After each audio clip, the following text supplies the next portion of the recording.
Welcome to the Massachusetts School of Law Educational Forum. Thank you for joining us. This program is brought to you by the Massachusetts School of Law and is shown nationwide. The topic for today's show is the return of the wolf, the myth, the politics, and the animal itself.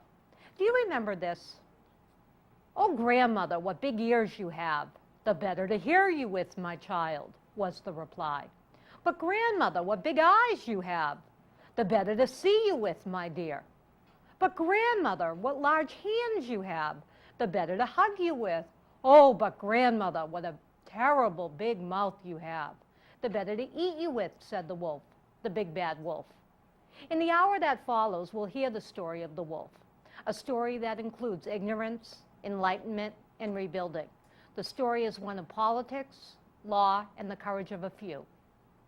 Those few include Nina Facione, a nationally recognized expert on wildlife conservation, and a VP for species conservation at Defenders of Wildlife. Welcome. Thank you so much for coming, Nina. Thank you. Congratulations on everything that you've accomplished. Also with us is Jan Holder, a cattle rancher from Arizona. She is president of a prisoner-friendly company that sells products in 11 western states.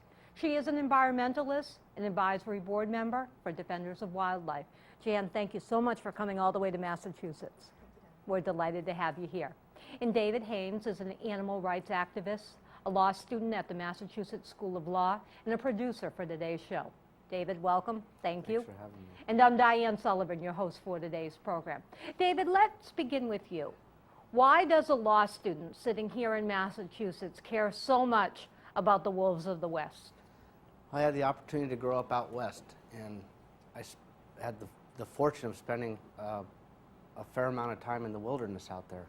And the vast wilderness of the West is it's a very wild landscape, and it's full of symbolism, such as the grandeur of the peaks of the Tetons or the Rocky Mountains, the cattle ranchers working their range with cows. And along this time period that I spent out there, it was obvious to me that there was something missing, and that was the wolf. And in 1872, when Yellowstone was designated as our first national park, the wolf was present there. And with the expansion of man out west and the extermination of the wolf, he was no longer there. And for me, the wolf had a great deal to do with symbolism, and he was a symbol of everything that was wild. And we as man, we've annihilated these species, and whether it was incidental or consequential, it shouldn't have been allowed. And I felt that for me personally, reintroduction I saw as a correction of past environmental atrocities. And so you want to do your part in trying to help debunk some of the myths that surround the wolf and see that the wolf stays in Yellowstone National Park? Absolutely. And I learned as a law student through the animal law class that you teach at the school, that if you want to affect better rights for animals, or if you want to have species that were eradicated at one time reintroduced, is you have to use the legal and the political process to make that happen. And you got to get involved. It's the only way. Nina, we now have the echo of the howl of wolves in Yellowstone National Park and elsewhere in our country, and due in large part to the extraordinary work of you folks at Defenders of Wildlife. And to that, again, I applaud you. Why the passion for wolves? Well, as David indicated, people are very passionate about wolves. They represent things both symbolically but also very tangibly. Wolves play a key role in maintaining healthy environments. They're considered, therefore, a keystone species. The health of other species and our environment itself really depends on the presence of the wolf. And we've seen that very strongly and very clearly since the reintroduction of wolves to Yellowstone. But people also feel an emotional bond with wolves, whether it's because wolf society is similar to our own human society in terms of family units, pack structure, or whether it's because they were our first domesticated animal. You know, our relationship with wolves goes back a long way. But I think ultimately the bottom line is that many people feel a need to restore this imbalance, something that was destroyed by human actions, at human hands, and restore a pristine, as much as it can be, wilderness for our children and our children's children. And I do want to talk in a few minutes about the elimination or near elimination of the wolf from our culture. Before we do, Jan, you have to tell me, I thought a cattle rancher was an enemy of the wolf. Why are you wolf friendly? Well, that's a good question. I agree with Nina that people are very passionate about the wolf, but sometimes they're passionate against the wolf. Where we ranch, which is in Arizona, it's in the wolf reintroduction zone. When the wolf reintroduction was first proposed, there was a huge outcry against the reintroduction by the local ranchers. As a family, though, it really had a real deep meaning for us because my husband's grandfather, Eugene Cleveland Holder, was credited for killing the last wolf in the state of Arizona. He worked for a state agency, and there was a bounty on wolves, and they felt that to be able to produce more cattle, that we had to get rid of the wolf. And so, as a family, we really wanted to take a look at really what what it would mean to us as a family, but also what it would mean to the environment. What it would really mean to the land. And so we tried to look at it openly and with an open mind, and tried to see, if we could live with the wolf. And I guess the reason that we felt that that we could live with it is because that we think it's going to be an asset on the land. We've seen that already in some other areas, and we think we're going to see that in Arizona, that the land's going to be healthier. And as cattle ranchers, a healthier land means a more productive land. And so we really feel that not just from an environmental standpoint and a wildlife standpoint, that we also feel from a cattle ranching standpoint, it's actually an asset. Well, isn't that interesting? That certainly was not the answer that I expected to hear, and I'm glad to hear it. Panel, let's go back in time to 500 BC.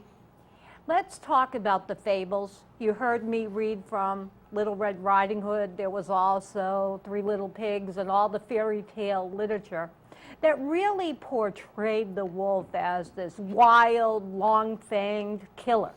Is that an accurate description of the wolf? It's not an accurate description of the wolf, although it's certainly true that the wolf is a predator, a carnivore. They do eat meat, and yet they have been very unfairly portrayed in all the literature from Aesop's fables on, the ones you mentioned. But it's probably worth pointing out that very early cultures had a very high level of respect for the wolf. And in fact, Native American cultures, early European cultures, in Japan, some early cultures really almost revered the wolf. The wolf was a fertility symbol, particularly for crops. In Native American cultures, it was brother wolf. And so there was actually a time when we coexisted with wolves and had positive images of them before all these negative images and portrayals kicked in. So what happened within our community to make us all of a sudden see the wolf as this evil creature? Well, I think two things. First, as we stopped living essentially as wolves did, being hunters and gatherers, and turned to pastoralism, then that really turned the wolf from being a friend into being an enemy. As we started raising livestock, the wolf really did become a problem, particularly as we started eliminating their natural prey. Human societies ran into more and more conflicts with wolves. But also with the rise of Christianity, the wolf became a symbol of negative things, those primitive cultures and primitive religions. And so the wolf was kind of a symbol of the devil and things that were not Christian. Wow. One thing I've heard just recently, Nina, that I thought was interesting was some of the Apache tribes have told me that the wolf became a symbol to them of the Walk of Tears. Because during the walk, when the Indians were moved onto reservations and they were forced to walk long distances, they would be able to hear the howl of the wolves in the distance.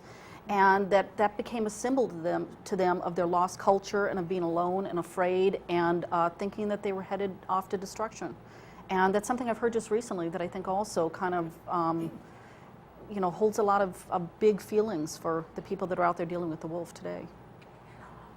All right, a question that I think we should ask, to which I don't know the answer, I hope I can guess what the answer might be, is how many human beings in the United States, in North America, have been killed by wolves? Well, the statistic is that there's not a case of a human being being killed currently the United States by a healthy wild wolf. And you'll notice that there are some caveats in there. There are cases of rabid wolves, wolves with rabies, attacking and killing humans.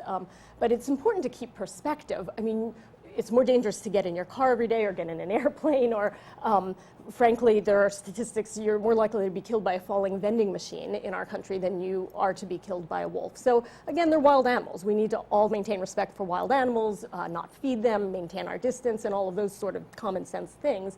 But the reality is that wolves do not generally pose a threat to humans out in nature. So where we are so far is we have cattle ranchers for economic reasons wanting to see the wolf eliminated. We have religious communities fueling, I'll call it wolf hysteria, if you will. What other factors contributed to the myth surrounding the wolf as this evil, vicious creature? Anything else, or was this principally the reasons? Well, I'll tell you one that's pretty recent, and that is I think the wolf has almost become a symbol to a lot of people that are on the ground, a lot of cattle ranchers and some farmers. It's a symbol of their way of life disappearing. Right now, there are so many different factors that are contributing to the loss of people on the land. You know, there's the economic factors. The commodity beef market has been slowly going down, you know, over many decades. But you also have increased governmental pressures to do things they've never done before, you know, monitor on the land. There's also a lot of environmental pressures that are going on. There's, you know, lawsuits on the land for a multitude of reasons. And then, of course, in the middle of the whole thing, they put the wolf. So the wolf has become kind of a symbol for everything that's going wrong with their life. It's become a symbol of loss of control for them. And as we hear ranchers tell us all the time, the wolf is the straw that broke the camel's back. We already were dealing with disease and other predation and so on, and now you give us the wolf. And so this is a challenge. Okay, let's stay with history for just a moment. But David, you wanted to interject? Along with Nina and Jan's comment, it you know, as Western civilization moved west from the east and eradicated so many things. Buffalo, we had 60 million buffalo at one time on the Great Plains, and by the late 1800s, they were reduced to less than 300, and what was done to the Native American Indian. And I think it comports back to what Nina was saying, that it seems to be the whole issue with the wolf out west particularly is control. And I think that a lot of people feel they're losing control. And as Jan said, it's kind of the straw that broke the camel's back, so to speak. Well, let's talk about, in our history, the expansion west. Tell us a little bit about the number of wolves that were in the United States, where they were located, the different types of wolves. Nina? There's actually a current debate, as there always is among the scientific community, about some of those questions. But the general estimate is that there were probably 400,000 red and gray wolves in North America at the time of European settlement. There are two species of wolves in the world, red wolves, Canis rufus, and gray wolves, Canis lupus. All the other terms you hear for wolf, timber wolf, Mexican wolf, those are all just terms for a subspecies of gray wolf that existed. And originally scientists thought there were 20 or 25 different subspecies. Now it's accepted, common thought, that there are about 5 subspecies of gray wolf in North America. But we were really starting out with at least 400,000. Current scientists say the number might have been far higher than that in North America as Europeans started moving west, settling and moving west. And where were they principally in the country? Were they in Idaho? Wolves were all over. In fact, they were all over the globe in just about every type of habitat that, you know, was at least bit hospitable. They were in our deserts, and they were in the Arctic, and they were in swamplands in the southeast, and they were in mountains. So they had a very wide distribution. You know, I look at a wolf, and I see an animal that doesn't look that different than my dog. Well, your dog is a direct descendant of the wolf, and again, scientists differ on the date that this happened, but they were probably our first domesticated species, you know, thousands of years ago. And so even, yes, the Chihuahuas and the St. Bernards today are related to those red and gray wolves. Yeah, that's really hard to believe, isn't it? It's hard to believe. Discuss, if you would, for me, Jan, the problems that wolves present to cattle ranching. Well, there's the obvious problems with predation. You know, we have, you know, now with the wolf, we've got one more predator out there in the land. Most cattle ranchers are already dealing with coyotes. They're dealing with mountain lions, they're dealing with bears, and now, of course, they're also dealing with wolves in a lot of areas. So you've got that one more predator out there. You've got to watch your kids more, you've got to do a lot of that sort of thing. But also, a big thing that kind of is hard to get a handle on and a hard thing to quantify is the extra amount of work. And even people that are willing to do it, it still takes a lot more work. I know that we are around our cattle on a daily basis to make sure that there's always that human presence. We always make sure our cattle are kept together. You know, they're not allowed to stray off by themselves. And there's a lot of other things that may or may not take place. A lot of ranchers in the West are ranching on public lands, and depending on which land management agency that you are dealing with, once you leave a pasture, usually you cannot go back in it. So in other words, if you're moving your cattle to stay away from predators that are out there, and also to stay away from possible other breeding teeny species, then what you've got is you've got a lack of places to put them towards the end of the year. And that's happened to our family very frequently. Mm-hmm. And we're willing to do it because we think it's the right thing to do, but it certainly costs a lot in terms of time and in terms of money. In the remaining few minutes before we take a break, let's discuss the wolf bounty, the Code of the West, the hysteria over wolves, the killing, slaughter, and inhumane treatment of wolves. Nina, let me begin with you. Well, the first bounty in the United States actually started right here in Massachusetts in 1630. Oh, how shameful. Massachusetts led the way.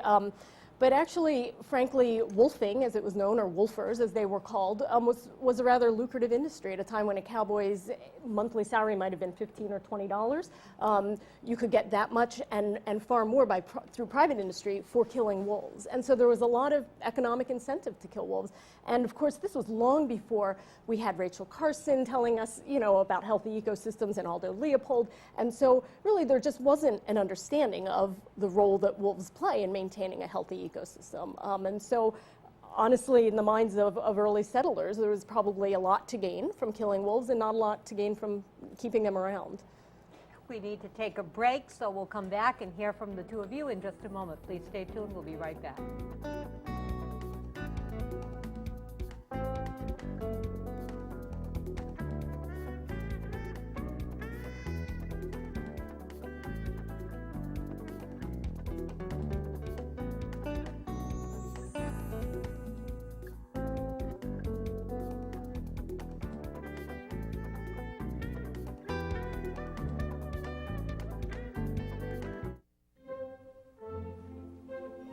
Two words for you. Pop quiz. Ready? Name any funny movie. A drama. Name a mystery. And one more thing. Name the movie your kids saw today in science class. Know what really matters. Know about your kid's school. And know about your kid. Find out 100 ways to know more, do more. Don't walk. Don't walk. Walk. Do not enter. Hot dogs. Definitely like hot dogs. Motorcycle club. Everything must go. Ghostly ghouls. Don't look at that, Teddy. Body piercing. Ouch. Everyday moments can become teaching moments because learning starts long before school does. Give your child the start they need at bornlearning.org.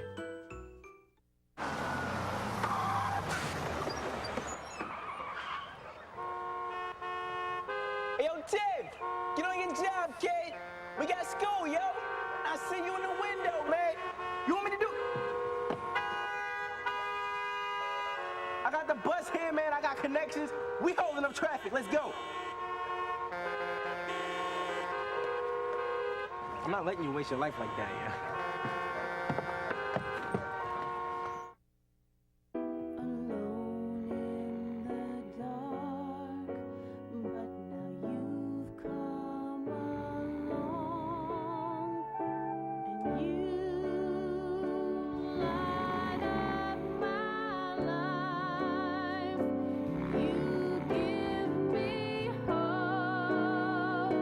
You don't have to be a hero to be a hero. When you adopt a child from foster care, just being there makes all the difference.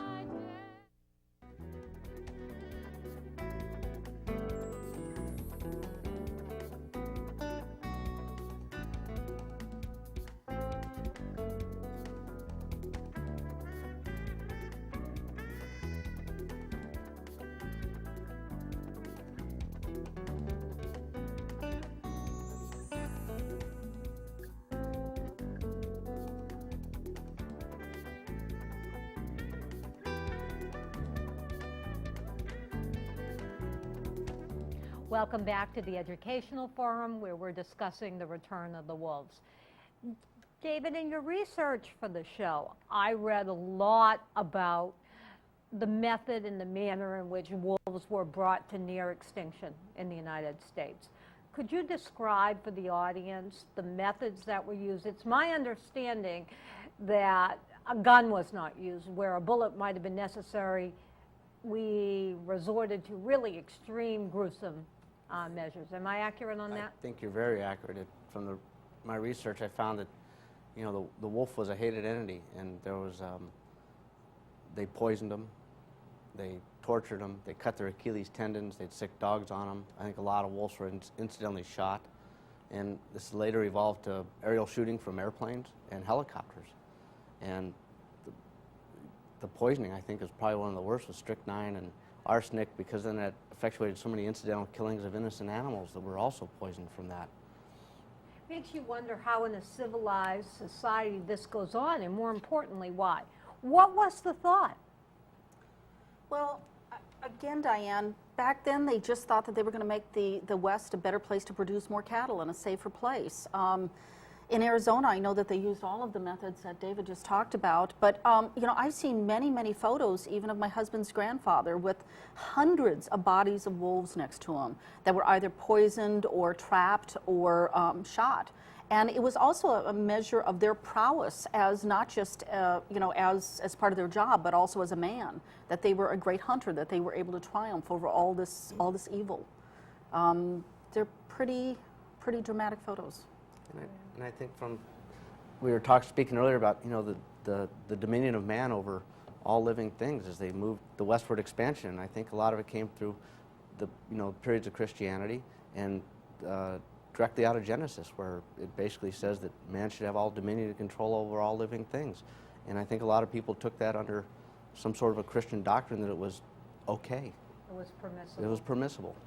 It's probably worth reemphasizing what David said about the strychnine, that while they were poisoning hundreds of thousands of wolves, there were literally millions of other animals, other species that were poisoned at the same time. The coyotes, the foxes, the birds of prey, a whole host of species. So it really wasn't just the elimination of this one species, but altering the landscape, you know, in a tremendous way through this poisoning. Never have heard about this, Nina.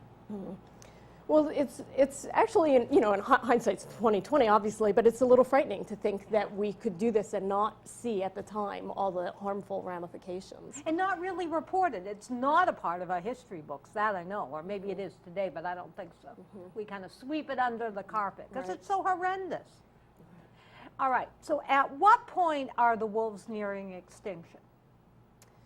Well, certainly by the early part of the 1900s, by the 1930s and 40s, they were eliminated from just about everywhere throughout the lower 48 states, except for a stronghold remaining in Minnesota. And in fact, that was the last remaining population of wolves. At the time, wolves were listed under the Federal Endangered Species Act.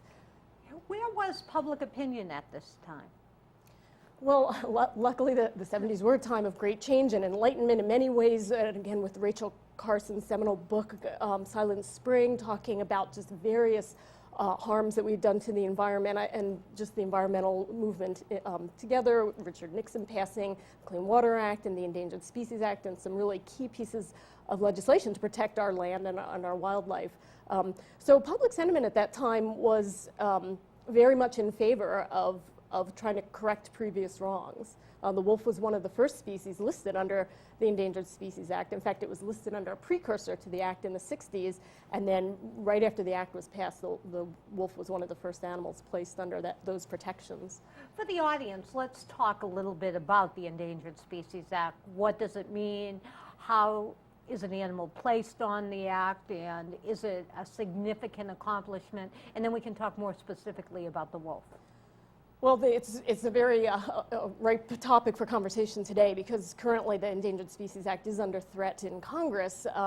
The act is old. It was passed in the early 70s, and so like anything that gets old, it maybe needs a tune-up.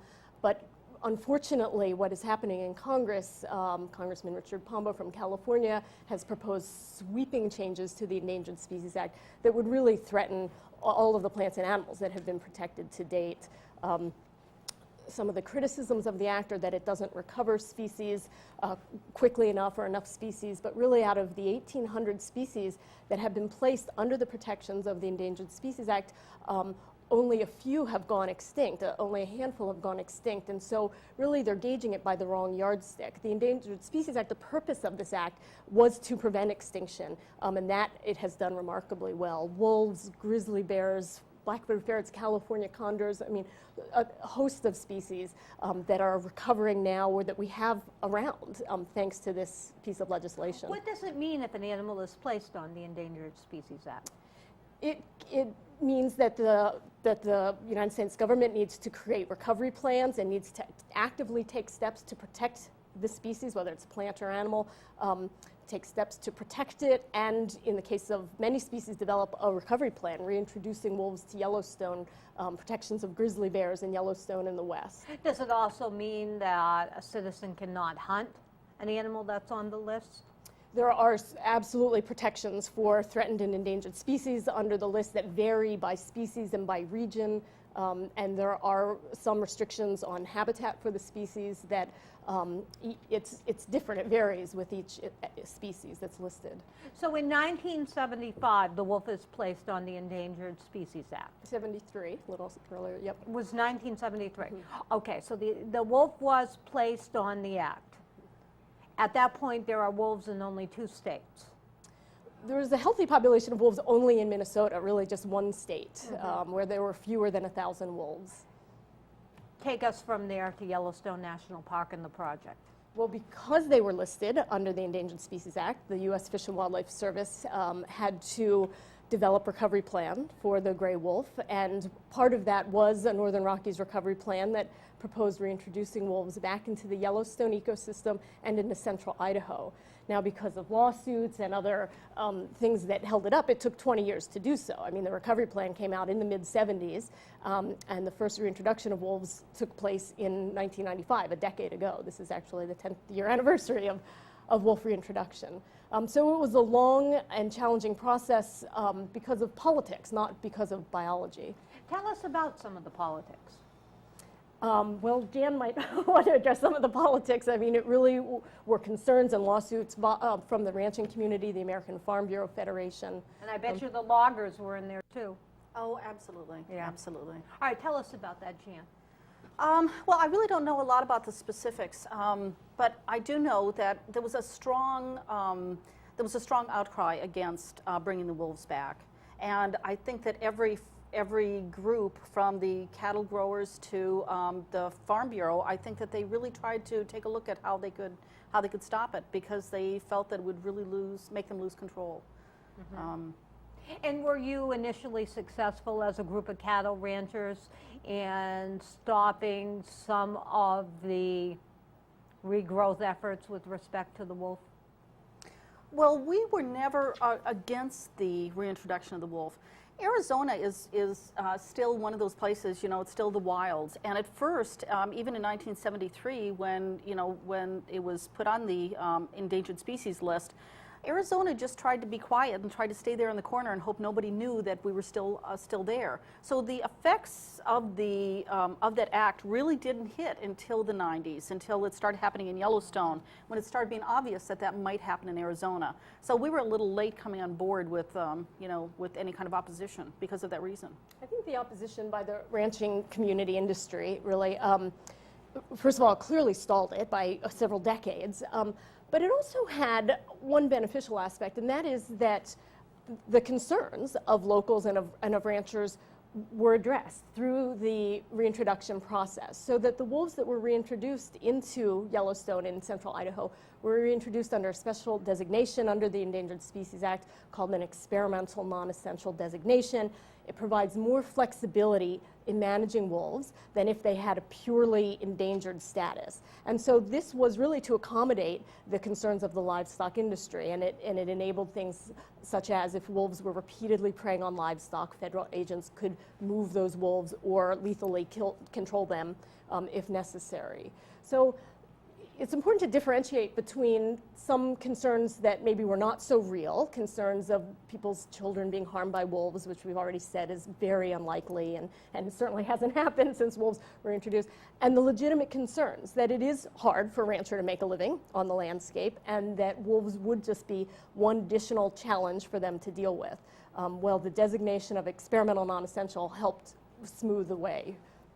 Tell us how the wolves were reintroduced. Did you have a number living in captivity that were bred, and how did that all happen? The reintroductions were actually translocations of wild wolves from Canada. So the Canadian authorities worked with the U.S. authorities in terms of identifying wolves, and they did two separate things. In Yellowstone, they did what was called a soft release, where they captured family units or packs of wolves up in Canada and placed them in very large enclosures in Yellowstone to help them get acclimated to the area. I mean, bear in mind that this really had never been done before. Nobody knew what would happen. Everybody was convinced the wolves would make a beeline right back to Canada or right to the nearest ranch and start, chowing down on cattle. And so they thought maybe if they could acclimate the wolves to Yellowstone, they would do that. And they captured wolves, put them in enclosures, and let them stay there for a period of time.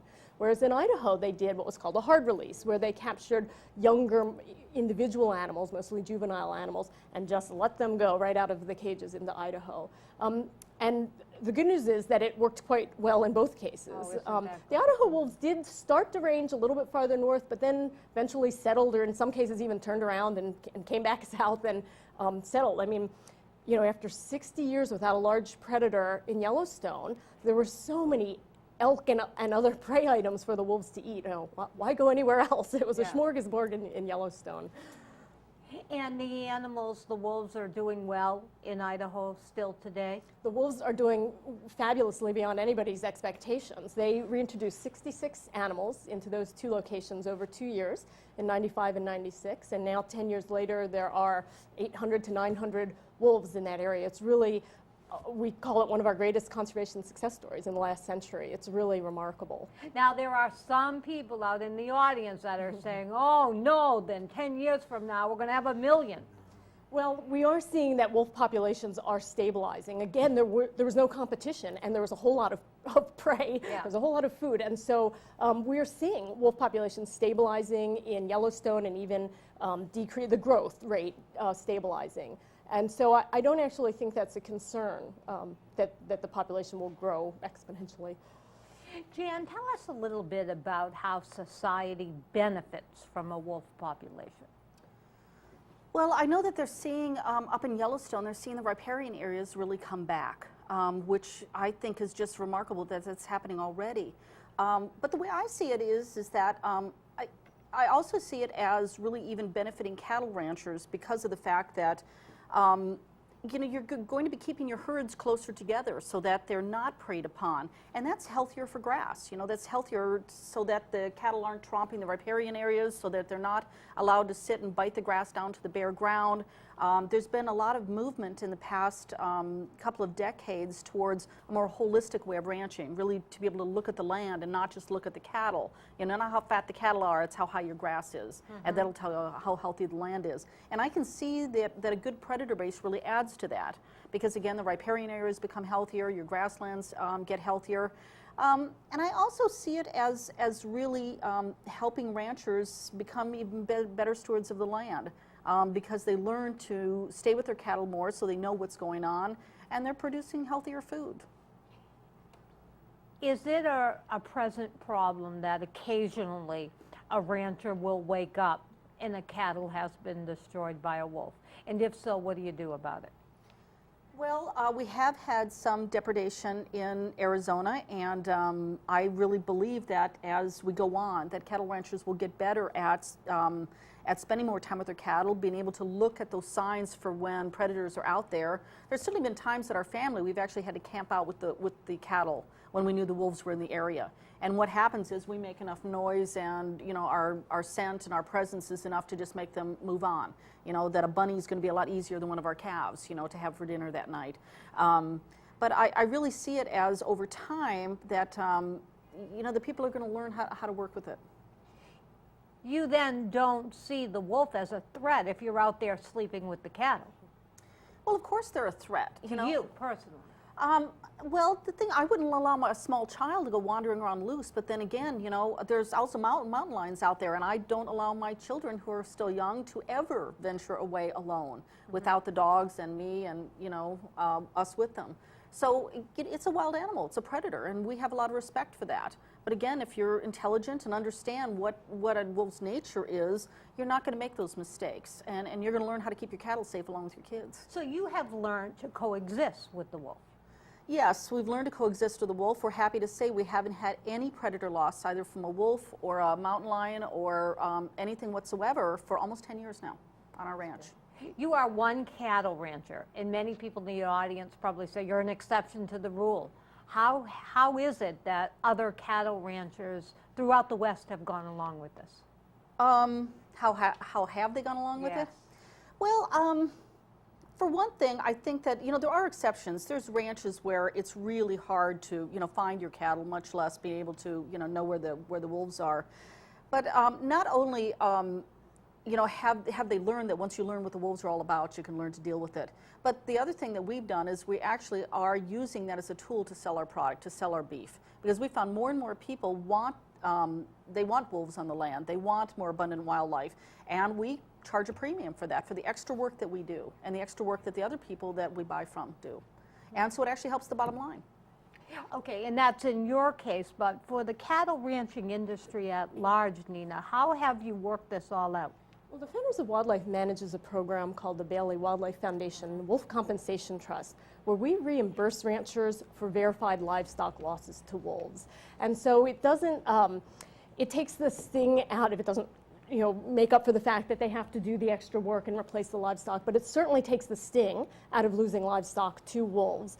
We paid full fall market value for livestock that U.S. agents determine were killed by wolves, and we try to do it quickly so that they're not waiting for payments. And it also helps us build relationships with ranchers so that we can talk to them about perhaps changing husbandry practices or taking steps to prevent depredations in the future. Right, and I'm sure that was a necessary tool in trying to alleviate some of the opposition of the cattle ranchers. Well, one thing Defenders did that I think was really important is they established a livestock advisory board and asked some livestock producers in the West to be on the board. And that's helped not only for us to be able to make Defenders understand what the true cost is, you know, because I think, you know, it's all very well and good to have Defenders say we're going to do this, but they may have one idea of what an animal's worth, and we may have another, either for a, you know, a guard dog or for a you know, or for a calf or a steer.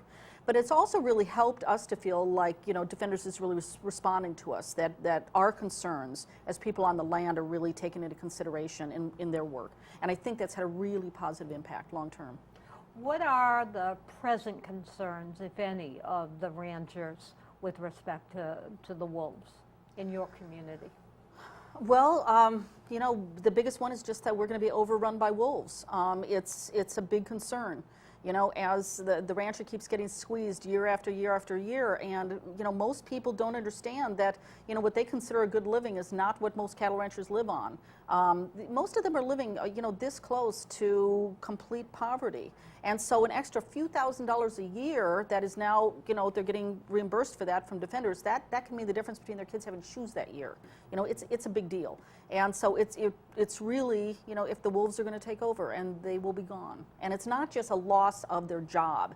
It's a loss of their livelihood. It's a loss of their homes. It's a loss of their history.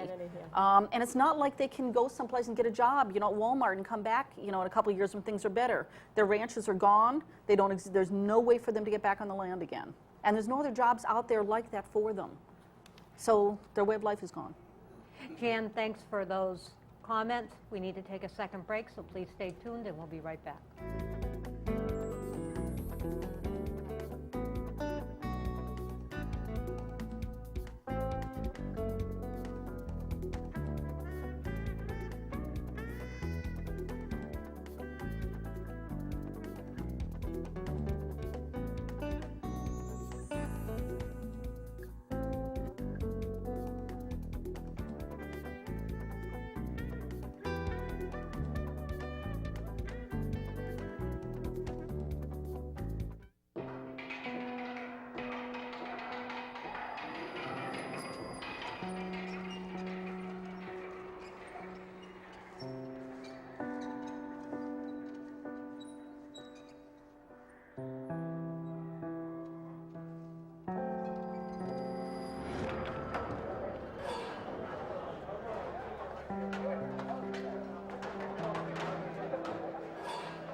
go to jail for a gun crime, and your family serves a sentence with you.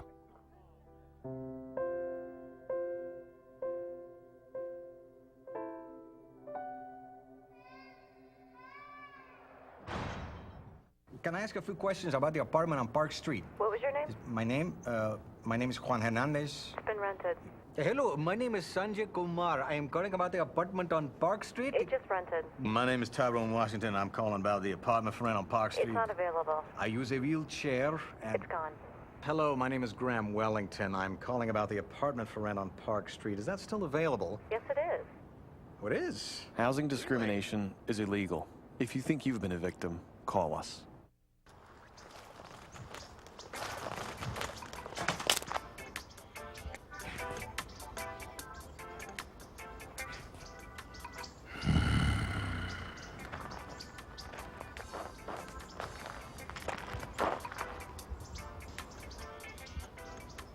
Oh, I'm sorry. I'll put that out.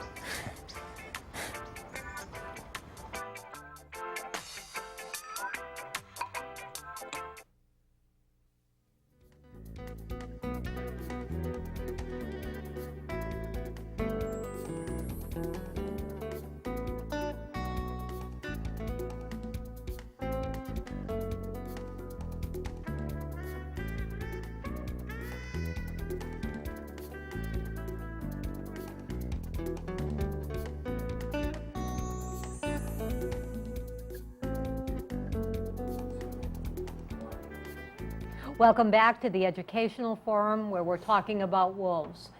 Jan and Nina, tell us about solutions and about new projects and programs Defenders is working on.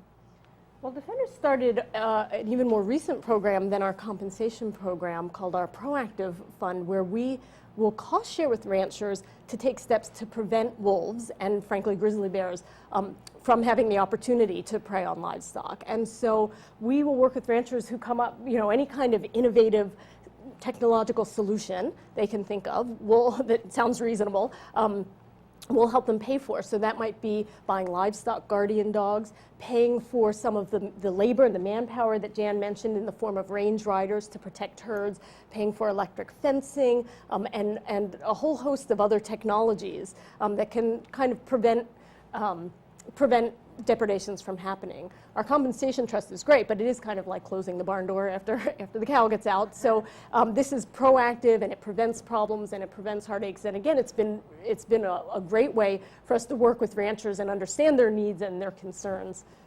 You talk about new technologies, but whatever happened to the old fence? Doesn't that do the job?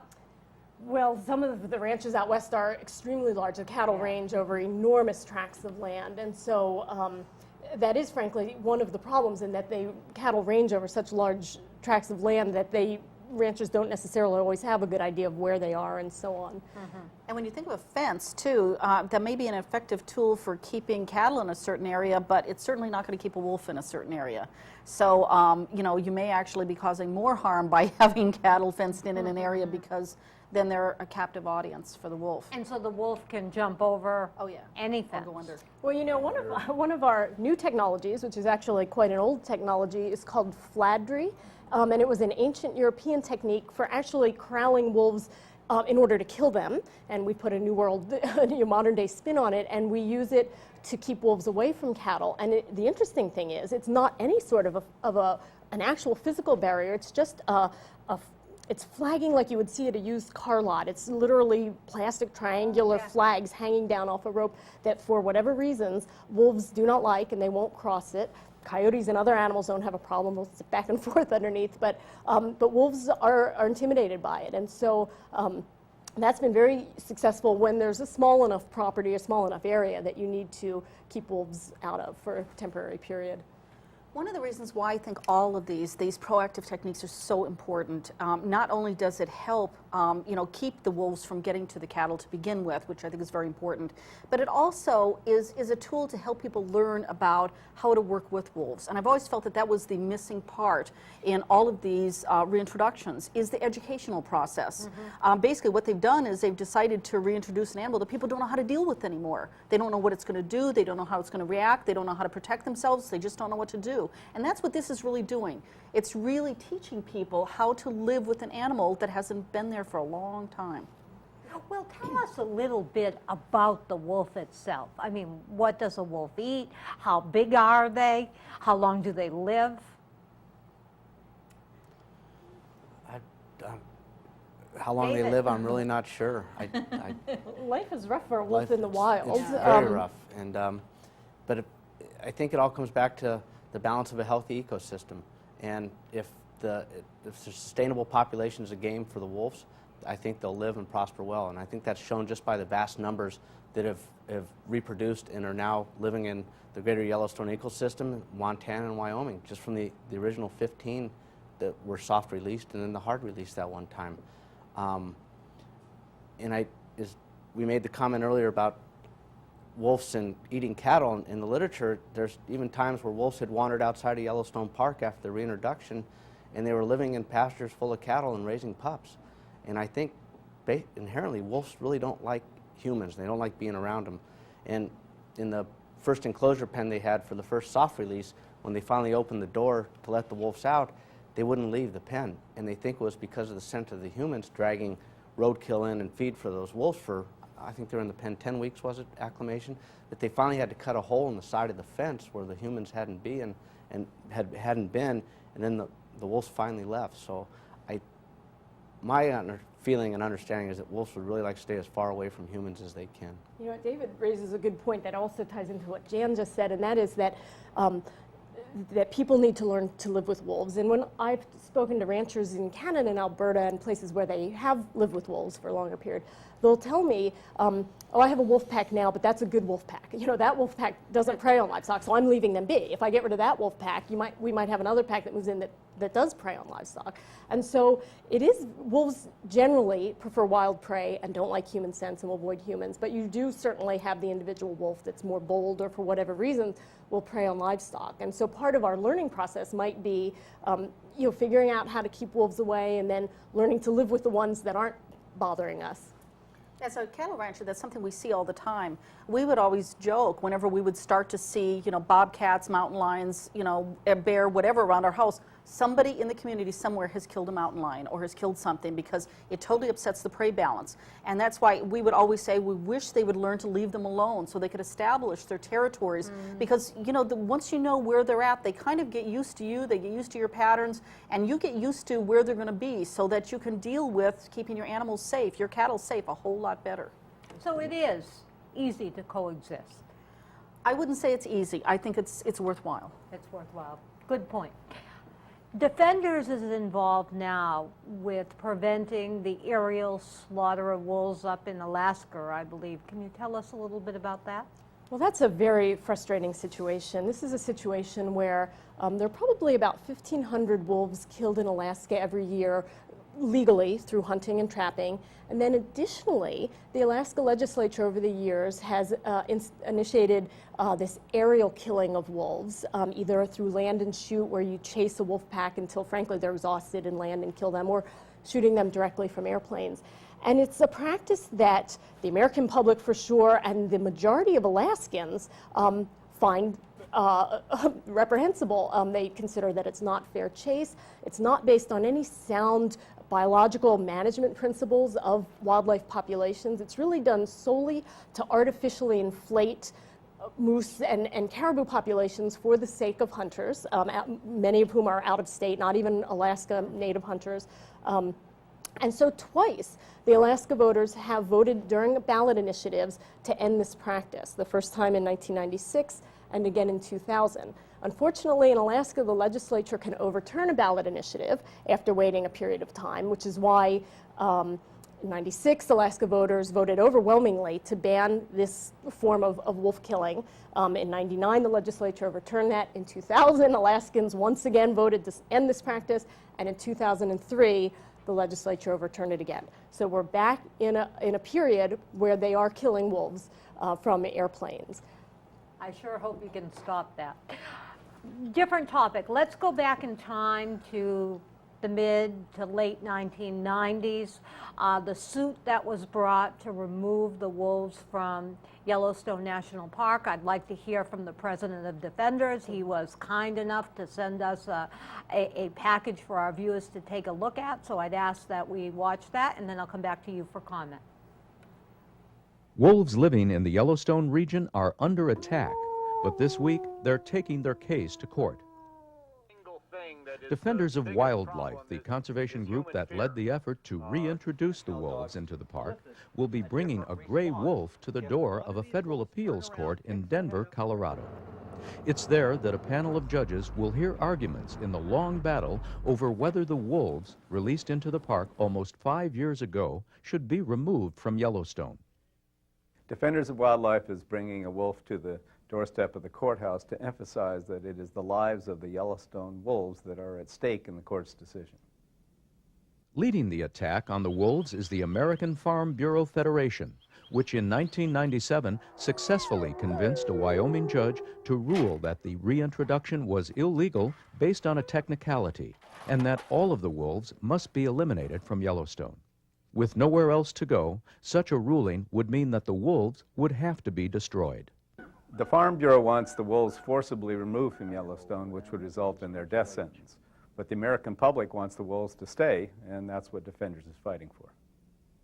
Conservationist Brian O'Neill, who was the lead plaintiff attorney in the Exxon Valdez case, will be representing Defenders of Wildlife and other prominent conservation groups. In a press conference after the hearing, the groups will present nearly 300,000 signed petitions demanding that the wolves be protected. The reintroduced wolves have had families and they've prospered. They have also contributed significantly to the health of the ecology and the health of the local economy.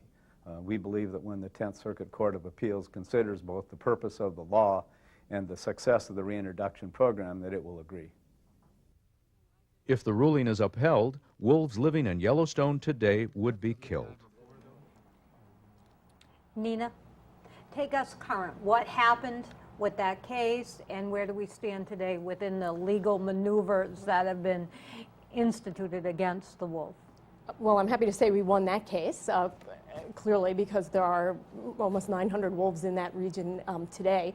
But you're right that the legal wranglings continue. Wolves have done so well under the reintroduction program that the U.S. Fish and Wildlife Service proposed 2 years ago to remove federal protections from wolves throughout our country. And while Defenders certainly applauds the restoration to date in the Great Lakes states and in the Northern Rockies, we feel that the job isn't finished yet. And Defenders led a coalition, Defenders and 18 other plaintiffs, to stop what we consider the premature removal of federal protections for wolves.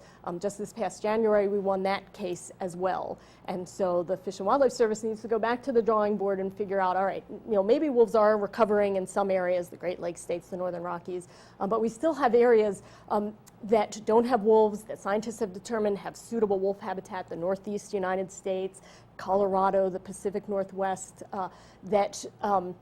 that we really need to look at in terms of restoring the wolf. As Roger said in that clip, wolves have been beneficial not just for the environment and the health of the ecosystem, but economically as well, bringing in tourist dollars everywhere that they exist. So I think that there are a lot of reasons to keep looking at other potential wolf restoration sites. Well, you brought up something that I have to talk about. A couple of years ago, it was February, it was a freezing cold, Sunday morning, and I was out walking my dogs very, very early.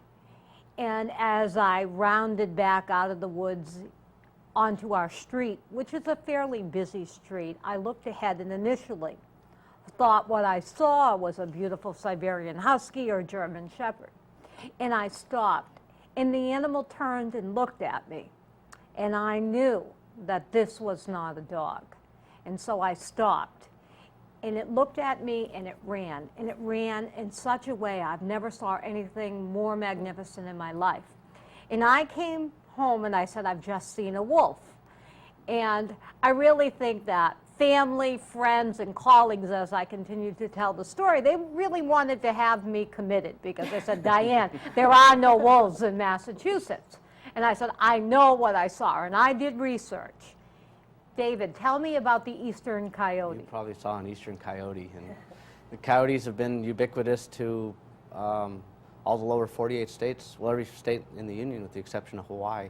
And as farmlands were expanding out there and less habitat for coyotes, they seem to have moved eastward and even colonized more. And they think that the eastern coyote might even actually be a hybrid cross between the typical coyote and the red wolf and Canis rufus. And people think that I'm making this up, but I know that I'm not, because my dogs are very large dogs. They're 109 pounds, and nearly 100 is the other one.